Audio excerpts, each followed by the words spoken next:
송미령 장관이 법정에 나와서 증언하는 내용을 들어보니까 계엄 선포하고 나서 돌아와서 그랬다는 거 아닙니까? 이거 별거 아니야. 한번 해보면 막상 해보면 별거 아니야. 그런 얘기를 했다는 겁니다. 윤석열이가.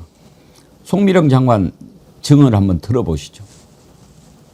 이거 막상 해보면 별거 아니야, 아무것도 아니야, 뭐 이런 류의 말씀도 하셨고. 당분간이라는 얘기를 한 것은 맞습니까? 그러니까 뭐 일시적 계엄이다, 경고성 계엄이다 이러면 근데 뭐 네. 이게 곧 일회성이다 뭐 이런 말씀은 없었다는 거죠? 예, 일회성이라는 말씀은 없으셨고요. 저로서는 영문을 모르고 저 자리에 갔는데 저것은 국무회의가 아니라고 생각을 일관되게 하기 때문에 한 2, 3분 동안 대통령께서 오셔서 거의 회의가 아니라 통보에 가까운 말씀을 하시고 나가서 계엄이 선포된 것이고요. 동원됐다라는 생각이 듭니다. 그냥 머릿수 11명 채우기 위해서 불려가서 그냥 자리에 앉아 있다가 나오게 됐으니까 그 부분이 그렇게 느껴집니다. 송미령 장관이 눈물까지 흘리면서 증언을 했습니다. 오늘 아침에 저희가 평소에는 방송 시작 전에 하이라이트를 틀어드리는데 제가 어제 저 재판하는 모습을 보고 송미령 장관의 증언도 그렇고 제가 저 재판을 볼 때마다 그런 생각이 들어요. 내란 재판을 저 이중관 부장판사가 했다면 지금쯤은 결과가 다 나왔을 것 같은데 이중관 부장판사가 얼마나 정확하게 질문을 하고 사안의 본질을 꿰뚫고 거기에 맞는 증언을 채택하고 거기에 맞는 질문을 하고 이렇게 해서 실체적 진실에 다가가지 않습니까? 직위원이 보십시오. 이건 맨날 농담 따먹게 하고 실실 웃으면서 예, 죄송합니다. 이따 얘기나 하고 아까 강수영 변호사님 말씀하시더라도 뭐 칠순잔치 뭐 사회 보는 겁니까? 이런 자와 좀 비교가 많이 되니까 한번 보시라고 저희가 틀어드렸는데 아니 저 증언의 핵심은 그겁니다. 한덕수가 맨날 뭐 이거 뭐 나는 말리려고 했다. 무슨 택도 없는 소리. 그리고 한덕수의 증언을 배척하면서 윤석열의 말을 같이 이렇게 정리를 해주는 겁니다. 윤석열이 계속 질서 유지 차원의 계엄이었다. 일회성이다. 이따 얘기하잖아요. 그게 아니라는 것을 다 지금 증언하고 있지 않습니까? 그러니까 뭐 한동안이요. 그러니까 그 계엄을 일으키고 난 다음에 윤석열이 뭐 계엄 비워 별거 아니야 이렇게 얘기를 했었고 또 송미령 장관의 증언에 따르면 한덕수 장관에게 당분간 뭐를 해야 된다는 취지로 얘기를 했느냐라는 거잖아요. 그런 말은 들은 적이 없다라고 답변을 했습니다. 그 말은 뭐냐니까 일시적으로 어떤 상태를 중지시키기 위해서 계엄을 한 게 아니라 계속 이 계엄 사태를 끌고 가서 본인의 독재를 꿈꾸고 있었고 더 우리가 주목할 부분 한덕수는 이 상황을 즐겼을 수도 있다라는 것을 충분히 추정할 수 있는 대목이라고 생각이 듭니다. 그리고 저는 송미령 장관의 어제 저 태도를 유심히 봤는데요. 그 전에 윤석열 정부에서의 국토부 장관이 출석해서 피해자라고 했다가 이승환 부장관한테 엄청 혼났거든요. 그래서 저는 요즘 보면서 윤석열 시대의 뭐 국무위원들이 도대체 어떤 역할을 했었고 고위공직자로서 최소한의 책임감이 있었는가 그리고 이 재판관들이 그런 점을 염두에 두고 있느냐도 볼 수 있는 그런 재판이었다고 생각이 듭니다. 그런 기회가 된다고 하면 윤석열을 정신감정을 시켜보고 싶어요. 왜냐하면 저 사람은 일종의 사이코패스하고 비슷한 기질을 갖고 있는 사람이에요. 그러니까 자기가 다른 사람들한테 대해서 뭔가 한다고는 생각하는데 공감을 전혀 못하는 사람인 거예요. 그렇죠. 내가 이런 행위를 했을 때 다른 사람들이 어떤 감정을 가질까 또 얼마나 많은 피해를 입을까에 대한 고민보다는 자기 목표를 실현하는 데 있어서 그게 정당하다고만 생각하면 그 과정이 어떻게 됐든 얼마나 많은 사람들이 피를 흘리거나 힘들어하든 그 신경을 전혀 안 쓰는 스타일인 거예요. 그러니까 우리가 많이 봤던 것처럼 뭐 의사 증언 갑자기 자기가 숫자 막 얘기해도 누가 어떤 일이 벌어지는 거예요. 관심이 없잖아요. 막 석유가 막 나오는 것처럼 국민한테 발표를 해도 그걸 자기가 큰 성과를 가져간다고 하는 인식을 갖고 있는 거죠. 그러니까 계엄 당시 상황에서도 제가 볼 때는 당시에 국무위원 중에서 장관들 중에서 이게 무슨 상황이야? 그렇게 얘기한 사람이나 당황스러워서 좀 겁을 먹은 표정을 지은 사람들도 있었을 거예요. 근데 이 사람이 그 장관들 앞에서 물 갖고 오라고 한 다음에 마실 것 갖고 오라고 한 다음에 막상 해보면 별거 아니야. 아무것도 아니야. 걱정하지 마. 내가 다 그냥 해결할 거야. 뭐 이런 식인 거예요. 그러니까 계엄 상황을 이렇게 인식한다는 거예요. 이 사람한테는. 그러니까 수사를 확실히 해야 됩니다. 지금 우리는 다 왜 내란을 일으켰고 어떻게 하려고 했는지 그리고 어느 정도까지 했는지 우리가 다 아는데 이제야 알게 됐다고 하는 분들이 적지 않습니다. 게으른 러너님, 오늘 알기 전까지는 전쟁까지는 설마 했는데 설마 하셨어요? 이 수사를 해야 됩니다. 전쟁으로 뭣도 모르고 앉아서 다 죽을 뻔했네. 씨바 용서는 없다. 관련자들 싹 다 사형시켜. 사형시켜야죠. 국민을 죽이려고 했는데. 아니 전쟁을 일으켜서라도 자신들의 죄를 덮고 정권을 연장해 보려고 한다. 어떻게 그럴 수가 있습니까? 이건 인간이 아닌 거죠. 네. 그리고 지금 잠깐만요. 한두 예. 번만 더 소개하고요. 라라님. 최전방 현역 장병 아들을 둔 엄마입니다. 전쟁 생각만 해도 소름 끼치고 너무나 화가 납니다. 전광명님. 최재형 목사님 이름이 올라간 걸 보니까 김건희가 확실합니다. 예. 이렇게 지금 분개하고 계시는데. 예, 강 변호사님. 네. 그 송미령 장관의 저 증언 중에 키워드는 동원입니다. 동원. 네. 왜 그러냐면 제가 뭐 누차 말씀드렸지만 국무회의를 안 하는 것이 계엄을 막는 길이거든요. 한덕수의 재판에서도 거의 뭐 관두권 못 박는 전 증언이라고 생각하는데 국무회의 실제로 뒤에 눈물을 흘린 뒤에 송미령 장관이 그 말도 했습니다. 안 갔어야 했다 내가. 안 갔어야 했다. 그게 핵심이에요. 예, 예. 한덕수는 오라고 전화를 했었습니다. 이 사람에게. 그러니까 모든 국무위원들 마음속에는 국무회의를 안 해버리면 계엄을 못하는 건데 억지로 동원됐다. 나는 원치 않은데 갔고 병풍처럼 의사존족수 채우는데 나를 쓰임받았다. 그 말은 전화했던 한덕수가 명백하게 계엄의 중요 임무 종사를 한 것이다. 계엄을 하기 위해서 우리를 이용했다. 그걸 명시적으로 증언했다고 봅니다. 정말 생각하면 할수록 악랄한 자들인데요. 이제 다 진실이 드러납니다. 너네들이 그렇게라도 해서 하려고 했구나 하는 거 드러나고요.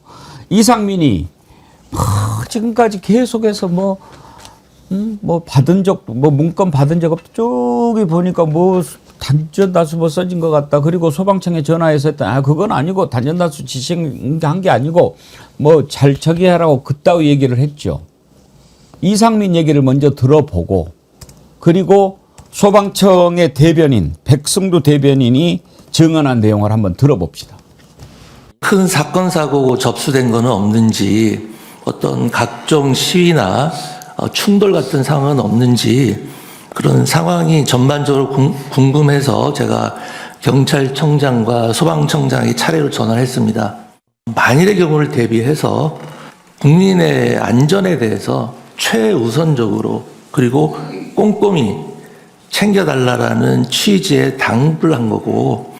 언론사 5곳을 말씀을 하시고 그 경찰 이야기를 하고 요청이 오면 적절한 조치를 취하라 이런 뜻으로 저는 그때 전화를 받고 옆에 있던 우리 그 간부들도 제가 아마 단전 단수가 소방 업무냐 할 수 있느냐 물었는데 아니라는 청장이 그 단수 단전이란 말을 하는데 이게 무슨 뜻인지 이해가 안 된다 이런 말씀을 하셨는데 그때 우리 조정관하고 그 차장이 단수 단전은 우리 업무가 아닌데 그때가 제일 듣기로는 JTBC하고 MBC 정도 들었던 걸로 기억납니다. 다 나옵니다. 다 나와요. 그러니까 저렇게 대놓고 국민들한테 거짓말을 할 수 있나? 결국 자기 살자고 저렇게 얘기를 하는 건데 이런 생각이 들고요. 그러니까 이런 사람들은 그냥 역사에 어떤 교훈 같은 게 전혀 없는 모양이에요. 국회 기능을 마비시키거나 아니면 언론사, 그러니까 언론 활동을 못하게 하거나 뭐 이렇게 하는 것 자체가 이게 헌법 위반이 된다는 사실을 전혀 생각을 못하는 것 같아요. 그냥 언론사한테 우리한테 불리하게 보도하거나 밉보였던 곳은 가가지고 단전단수하고 아마 단전단수로만 끝나지 않았을 거라고 저는 봐요. 기자들도 속아내가지고 체포할 가능성이 매우 높다고 보거든요. 그러니까 이런 일들을 서슴지 않고 행동으로 옮겨도 된다고 생각하고 또 그걸 그렇게 지시를 하면은 말 들을 거라고 착각하는 하는 모양이에요. 그 송미령 장관을 부른 것을 보면 이제 송미령 장관한테 전화해서 지금 어딥니까? 뭐 가고 있습니다. 언제까지 도착합니까? 뭐 10시 10분인가 13분인가 그러니까 좀 더 빨리 오면 안 됩니까? 이렇게 얘기를 했다는 거 아닙니까? 그런데 보면 국무회의에 국무위원들을 전부 부른 것도 아닌 것 같아요. 이렇게 딱딱딱딱 봐가지고 미리 고른 것 같아요. 이 자들은 부르지 마. 여기는 불러. 뭐 이렇게 좀 한 것 같이 보이지 않습니까? 그렇죠. 그 대표 주자가 김문수인 거죠. 김문수 이 사람은 또라이기 때문에 또라이니까. 뭔 짓을 할지 몰라. 네. 부르지 마. 이거 막으면 안 되니까. 네, 또 있잖아요. 유인촌. 네. 안 불렀어요. 유인천은 왜 안 불렀을까? 그러니까 거기도 약간 그런 기질이 있잖아요. 똘끼가 있기 때문에. 네. 그리고 뭐 별 도움이 안 된다고 아마 생각했을 거예요. 근데 송미령 장관이 울산까지 가서 행사에 참석한 사람한테 전화를 했다는 거 아닙니까? 그래서 오고 계시죠? 도착이 언제냐 이렇게까지 묻고 더 빨리 오시면 안 되냐라고 재촉을 했다는 거 보니까 그런 게 이제 확실한 거죠. 다른 사람들은 불러도 뭐 혹시나 안 오진 않더라도 뭐 따지고 들거나 엉뚱한 행동을 상해가 있으니까 그런 것 같은데. 근데 그 울산 행사에 이상민이 같이 갔어요. 갈 때 같은 비행기로 갔어요. 비행기 어떻게 해서 뭐 같이 탔냐 뭐 그랬더니 같이 탄 건 아니고 울산에 가는 비행기 편이 많지 않으니까 하다 보니까 이제 그 같은 비행기로 갔는데 갔다가 올 때도 같이 올라오는 걸로 돼 있는 거죠. 또 이상민이가 뭐 마지막에 인사말도 하고 뭐 이렇게 돼 있으니까. 근데 이상민은 먼저 올라온 거죠. 그것만 봐도 이상민, 박성재 이런 자들은 깊숙이 네. 모의에 가담했다는 것을 알 수 있고 이것만 봐도 내란 주요 임무 정사죄 충분히 적용되는 거 아닙니까? 예, 사전 합의가 됐다는 거예요. 내각에서 적어도 계엄 이후에 상황을 통제해야만 하는 내각의 핵심 인물들은 사전에 준비가 안 되면 계엄을 어떻게 하겠습니까? 법무부하고 행정안전부가 핵심이잖아요. 계엄 이후의 세상을 다스리는데. 그러니까 필수적인 거고 제가 여러 차례 지금 이제 법정을 보면서 아까도 봤던 증언이나 이런 장면을 보면서 시청자분들이 궁금하실 수도 있는 게 윤석열은 재판 나와가지고 뭐 질문하다가 본인한테 불리한 얘기 나면 웃어요 자꾸. 아이 자식 이거. 네, 그런 식으로. 그게 어떤 의미일까? 저 사람 왜 자기한테 예를 들면 곽종근 특전사 사령관이 명시적으로 아이 의원 끄집어내라고 내 지시 받았다 문무수고 들어가 받았다 이런 거 할 때 막 웃거든요. 근데 그게 어떤 의미냐면은 본인이 구속되거나 이제 탄핵 시국에 들어갔을 때부터 일종의 교실을 다 내린 거예요. 세계관을 하나 짜가지고 경고성 계엄이라는 거에 틀을 만들어 놓고 행안부 장관 너는 단전단수에 대해서 이렇게 얘기해. 박성재 너는 이렇게 얘기해. 계엄 준비를 한 게 아니라 계엄 이후에 수습을 위해서 회의했다고 그래. 하나하나 세계관을 맞춰서 퍼즐을 맞춰놨는데 나름대로 자기 퍼즐에 안 맞는 얘기를 하면은 이 자식이 다 살 수 있는 길이 있는데 엉뚱한 소리 하네 이거. 죽겠네 진짜. 이런 표정인 거예요. 그러니까 지금 모든 지금 거짓말했던 국무회의 위원들이 얼마나 많습니까? 그 거짓말들이 윤석열이 구속이 안 되고 지연되는 상황 속에서 밖에서 돌아다니면서 하나하나 지령을 내린 거라는 거예요. 그러니까 법원이 구속에 대해서 미온적이거나 구속 취소를 한 후과가 이런 식으로 행정력과 사법력이 낭비되게끔 하는 결과를 초래했다는 겁니다. 얼마나 지저분하게 나와요. 이 거짓말들 수습하느라. 밑에 사람들 다 괴롭고.